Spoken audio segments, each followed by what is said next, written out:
Hello and welcome back to Work Wednesday. I'm Sheen, your host, and today we're joined by AJ. How are you, AJ? I'm good. I'm excited for our conversation. Excited, yeah? Okay, AJ has been prepping for the past, 2 hours? A couple of months, really, to be honest. I have so many notes that I'm probably going to forget in a second. Oh, well, why don't we start with how do we know each other? We know each other through a amazing mutual friend who I'm sure you love, but I don't really know if we're undecided. We're undecided. Yeah. So you've had her on Work Wednesdays before. I did. Nikita, who is absolutely incredible. Yes. And yeah, I suppose like my relationship with Nikita has been just a really sort of serendipitous event, which is like so grateful to have. Mm-hmm. Which is then I feel like what has changed my life the most over the past that's so year. nice. Yeah, it's like it has opened like so many insane, like incredible doors. Wow. And yeah, I suppose it's kind of like stemmed from like her amazing willingness to be like open and like be sort of ready to build relationships with sort of the right people. Yeah. So yeah, I suppose. I mean, I can tell you the backstory. Oh yeah, go for it. Yeah, I feel like the backstory of Click. Yeah, of Click. Yeah. I like how you just brought your merch. Yeah, I brought my merch with me. It's like, and you guys, I don't know if you want to buy some t-shirts. Yeah, if anyone is a model, then hit me up. I'm definitely not. So yeah, I think like what was amazing is that like how sort of my life has changed over the past sort of year, not even year, but like 10 months. Yeah, less than that. Yeah. So Nikita and I, and kind of a lot of it stems from Nikita, which is obviously why we're here today. So Nikita and I met, we actually didn't even meet. We were at the same awards in 2018. Right. So the Underground of the Year Awards. Flex. Sounds really fancy. Flex. It's not that fancy.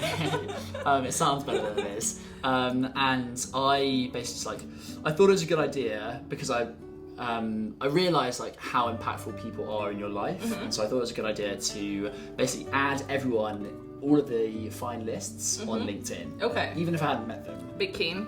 Very keen, like so keen. And I actually started the message being like, okay, this is really keen, but like, play it cool, yeah. Exactly. And Nikita's one of those people, and then on LinkedIn I saw that she was going to work at LinkedIn in Dublin. Yeah. And I actually didn't get into LinkedIn in Dublin, so I was like slightly bitter about it. A little bit. Yeah. I had lots of friends who were there, so I was like, oh, Nikita, let me introduce you to like a bunch of my friends. Yeah. Having actually never met her, but I was like, oh, it's just a nice thing because she probably didn't know anyone there. Yeah. And then that kind of started things. I introduced her to some people who are obviously amazing. And then we started talking quite regularly, and then we became accountability partners around networking and around meeting new people because we recognised how powerful it was. And then that developed, and we introduced each other to some amazing people, which actually then led to me starting Click, which is a community of early stage entrepreneurs who get together once a week to sort of brainstorm, share vulnerabilities, problem solve together. And that kind of like Nikita was like a massive catalyst for that, along with another guy called Ollie, who you should definitely have on Work Wednesdays. Yes, I should. And then I suppose that's then developed over the past sort of 7 months, which has then led to so many more connections with like the amazing Sheen. There we go, yeah. We're waiting for it. You're like, when is it going to come up? It's like, AJ, you're like, well, it's not going to help that much time. And then that's then led to like so many more relationships and connections, and then that's now led to my new job, which is very fortunate to have been asked to be CEO of a much later stage community, much larger community called Founders, which is super exciting. Can I just say, the way AJ gave me this news today was, oh yeah, have you heard of Founders? Yeah, they do this and that, blah blah blah. I'm now their CEO. I was like, well, you like to keep it. I was like, this is not where I thought we were going, but I'm glad this is where we went. I don't know how you thought at first. I was going to say like, oh yeah, they give me an internship. I was like, maybe they want to be part of Click. I don't know what's happening. Suddenly you're the CEO. No. This is amazing. It's super exciting. What's your plan with that? What is my plan? So the plan is to scale like the quality of experiences that we've had within Click, and the founders of Founders have also had within their community. Right. So they've reached like a sort of critical mass in London of around 350 members. And now we're trying to figure out how to sort of expand it further across the UK, across Europe. And so that is sort of the challenge for the next 6, 12, 5 years, 10 years. Oh my goodness. 6, 12 months. This is exactly what you were born to do, isn't it? Like, this is where I picture you to be, you know, without knowing what it is. I'm like, yeah, this is where AJ is meant to be.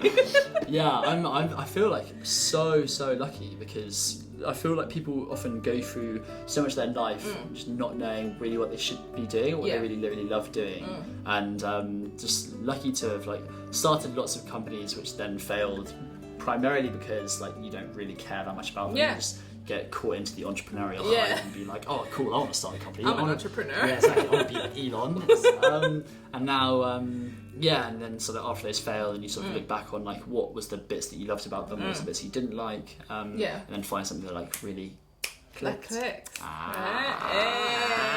So what's going to happen to Click then? What is going to happen to Click? It's a really good question. Nothing's been finalised, but Click would likely merge into Founders. Okay. Click's obviously much early stage entrepreneurs, and Founders is slightly later stage. Yeah. So do we sort of aim to serve those target markets at the same time, or do you just focus on one to start with and try and scale that up, and then sort of copy and paste the scalable model onto earlier stage Founders? But again, these are all things you have to work out. I don't really know. That's exciting. Oh my god, like new things happening. New things, It's exciting and daunting at the same time. Just like your new thing is moving to Dubai and new jobs and everything. Oh my, you should just move Founders to Dubai and then we can all live in Dubai. Well, this is the thing, we're going to start up hubs all over the world, so like maybe you should I can be the person in Dubai that takes care of it, you know, exactly, all of that. I'm so excited. But okay, so one thing, the first time I met AJ was at Click dinner that happened very, very recently, where AJ brought everyone together, when all the people who were part of this wonderful group where we were having our weekly chats and stuff. And that dinner was incredible, because you realize how you can have however many Zoom meetings you want with people, but just meeting them in person for like half an hour is so much more impactful. And just that human connection that you feel when you're in the same room of other people is just great. And you did such a great speech, right? You got everybody emotional. And I was like, I did not peg you as the emotional guy, but here we are. Well, that's the thing. So like, people often say this, that there's such a blocker to meeting people remotely, and there is, like, don't get me wrong, when you're able to touch somebody and just like really look into their eyes, like, you really get the energy in their vibe, it's like you can build that connection so much more quickly and on a deeper level. But what I've tried to sort of facilitate and prove is that you can still build really deep connections online, and that starts with vulnerability, at least I feel. And it's like, if you're able to just like open up your soul and let people really understand why you are the way that you are, then they're much more likely to be able to empathize with various emotions. No one will ever share your exact sort of background or set of experiences, but people can share the emotions that background experiences give you. And so that's why, like, I feel this, like, if people know more about me, then they can empathise with various parts of me, and so then that deepens those connections, and so then I just have like a bunch of amazing relationships, which I'm like so thankful for, because ultimately I've realised that people are what make life worth living. Oh yeah, and absolutely. And that's which is why every 9 a.m. on a Saturday you'll join the Click call, and AJ will have like a deep question for you, like, what was it? I remember the one time it was like, what are you most scared of, or something? And I was like, oh my god, I am half awake right now. You go straight into the deep end. I mean, one was worse. I remember asking a question that was, in what ways did your parents mess you up? Oh my toes.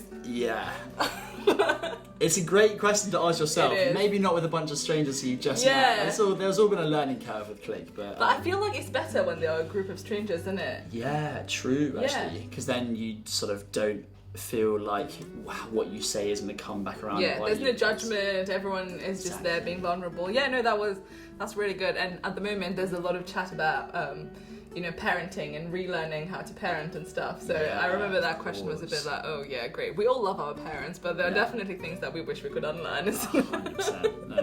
Where do you think that you're like most vulnerable, and where do you think you're least vulnerable? Oh, this is not. Sorry, it's not a time and place. What do you mean most vulnerable? So what are you happy opening up about in terms of your past, and what are you potentially like more reserved about? Right, so I think I am quite happy to share anything if people ask. I've never really had an issue if someone asked something and I said I am not ready to talk about it, or this is not something I'm comfortable sharing. If people ask, I will tell, but I realized this weekend we went on the Cotswolds, and it was a trip with our friends, and then everyone was just sharing random things, and then someone asked about dating life and stuff, and I realized that I don't volunteer information unless someone asks for it. But I am very happy to share. So this is weird, right? I think it's just this thing of like, I don't want to impose information about me on someone else without knowing whether they want it or not. Sure. Yeah. That's a dangerous thing to say, Sheen. Oh dear now God. I can ask you whatever. Oh no, leave me alone. Everyone on YouTube. What about you? When are you? I feel like you're an open book as well, aren't you? I'm pretty much an open book. To be honest, I've this past month's been crazy because I very recently got into a relationship. So I now have a girlfriend, which has come out of nowhere. You have a girlfriend. I have a girlfriend. Ooh. I do not like it. Why would you do that? Why would you do that? Why would you go I'm joking. I'm very happy for you. Thank you. Yeah. But one of the things that she has made apparent to me that I'm sort of an open book when it comes to sort of platonic relationships. I will tell people whatever they need to know. But then when it comes to sort of romantic relationships and maybe somewhat scarred, somewhat reluctant to like completely open up because of that's like interesting. past I wouldn't call it trauma, that's a bit dramatic. It's okay, like, your lived experiences are valid. Am I allowed to cry on this? You are, we have tissues. Fine, perfect.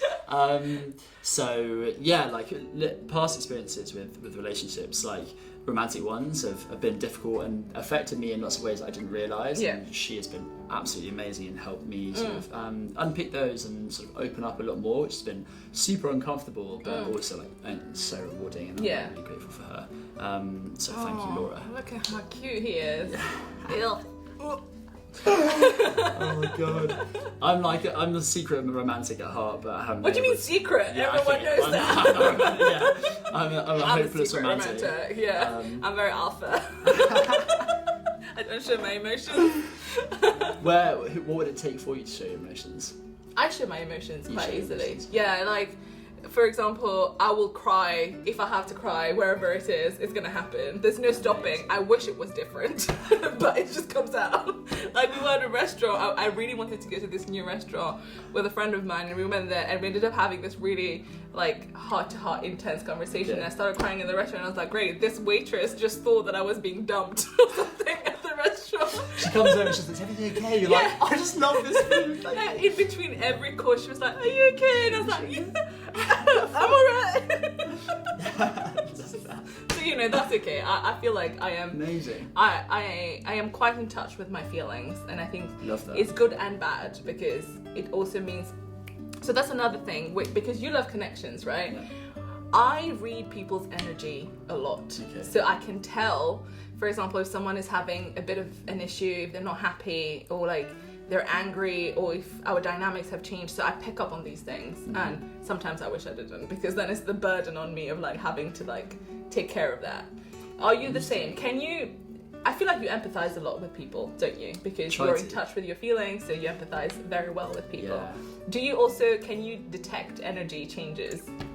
Oh, massively. Right. It's painful, isn't it? Yeah. Well, then again, I suppose it's only painful if you feel that there's a responsibility when that energy changes, or you notice like someone's giving you a certain emotion. So it's like, I suppose the difference between like empathy and sympathy. Yeah.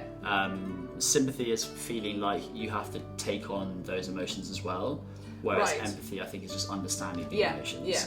And so being a natural people pleaser, I agree. It's like, you feel the responsibility to help that person any way you can. Make them feel better, yeah. Feel better, of course. And in most cases, that's like so warranted and so necessary. But then in lots of other cases, like actually, does it benefit you at the end of the day? Like you have to look out for number one first. Yep. And unless you look after yourself first, then you can't really look after other people. Absolutely. And so like, it's such a balance, really tricky. And I've struggled with it too. Oh yeah. I've wasted time like really trying to like appease people when actually like it just wasn't necessary. And I'm super lucky in like I have a coach which has come through this other program called NEF, and they've pointed this out, and they're like, why are you spending so much time worrying about like this one person getting annoyed with you when actually like you should just like say I'm sorry, one line email, that's it, job done, and like you move on with life. It's just so much mental energy spent on this, thinking what could I have done better, where did I go wrong, how do I fix it?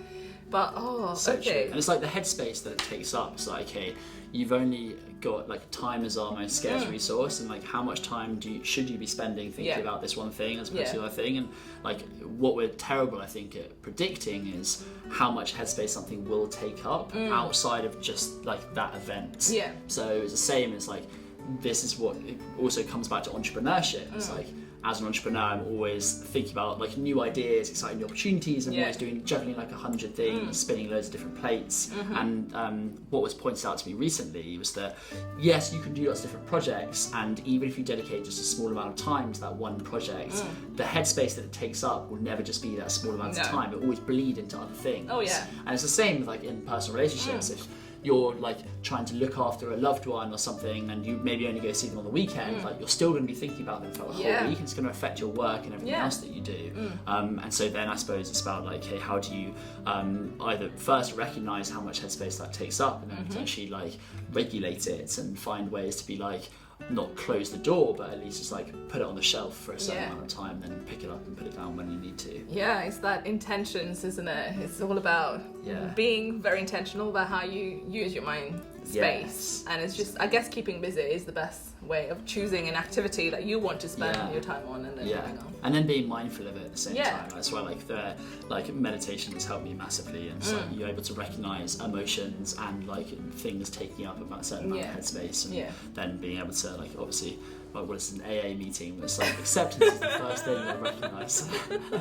Great. But what takes up the most headspace for you, do you think? For me? For example, at the moment it's a lot about moving and just planning things that I don't have any control over. I do that a lot, and I think that's probably my anxiety linked with the unknown. So then I end up taking a lot more time planning things, and it's not really conducive to anything because I can't really plan without being there. So it's just using that headspace for nothing. And then also, as I said, I am very kind of in tune with people's energy around me. So if someone's energy is a bit off, it will stay in my head. Sure. Gotcha. So how do you think you could like allow yourself to sort of park some things and like for it to not take up as much headspace? Are you able to like not like delegate? I suppose in terms of moving, you probably could delegate some things. I suppose in terms of like emotional like awareness of other people, it's more difficult. It is, I don't have a solution. Do you have one? No, not really. I mean, you're like therapist over here. Exactly. If anyone has any ideas, just unearth it all. Good luck. Unpick the threads. It's really difficult. I think it's a learning process, isn't it? It's about taking control and being like, okay, well, this is all I can do about it, and just moving on. And there's also be like, as you said, like control, and what's within your locus of control is like what you should try and affect, but then recognizing what's outside of your locus of control. Exactly. Which then like goes into sort of all areas of life. I think like this is one of those mental models that I think is so useful. It's like people spend so much time worrying about what they can't affect. So a lot of the time this happens like with the news. It's like the news is so negative and it takes up so much headspace, and people talk about it all the time. A lot of the time we feel really powerless and can't really do anything about it, and so I don't watch the news very much at all. Same. Because it's like what can I do about it? I'd rather focus on things that I can like affect and make a change about, and so then like you just feel more satisfied because you're just like, cool, if I have a problem I will solve it. Really, I think filtering what you have access to as well is really key. So true. Your information diet is like really powerful. No, good advice, solid advice. Thanks. Any parting message? Any parting messages? Yeah. Well, I mean, my whole thing is about connection, and there are like 3 timely connections. That's so much as any. So the idea around timely connections. I suppose I should break it down first. Connections are not just like with other people. Yeah. Connecting with yourself, connecting with others, connecting with a lesson are the 3 like main hallmarks of what I love. But then timely ones. So like connecting with yourself at the right time in your life can make a massive impact. Connecting with another person at the right time in your life can make a massive impact. And connecting with a certain lesson at the right time can make a massive impact. And if it's not the right time, then it won't affect you as much, but then you can potentially revisit it, and when it is the right time, then it will make a huge change. And so I think it's just about sort of really recognizing like what do you need at this time, and like what type of connection do you need, because I think life is about connections. And so then being mindful about how you can go about creating those connections, because ultimately the more you put yourself out there, the more you understand yourself, then the more you're able to connect, and then serendipity like it plays its like magic hand, and life changes in the most amazing ways. So great. I don't really know what the message is there, but great. It's like connection. Again, AJ with his emotional wholesomeness, whatever. Thank you for being here. Thank you for I hope you had fun. I loved it. Yeah, love the conversation. We'll see you next time. Hopefully. All right. Bye.